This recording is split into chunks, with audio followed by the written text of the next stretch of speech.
The Infinix GT40 Pro is expected to be Infinix's next-generation gaming flagship, combining an aggressive cyber-inspired design with high-end performance and advanced gaming features.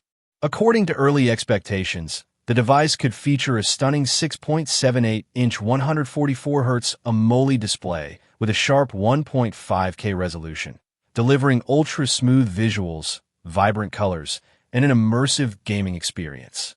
It is rumored to be powered by MediaTek's Dimensity 9500 chipset, paired with up to 16 GB of RAM and 512 GB of internal storage for exceptional speed and multitasking performance. Photography is also expected to see major improvements with a 200MP main camera, while a large 6,000 mAh battery with support for 120W fast charging could provide all-day power and rapid recharging.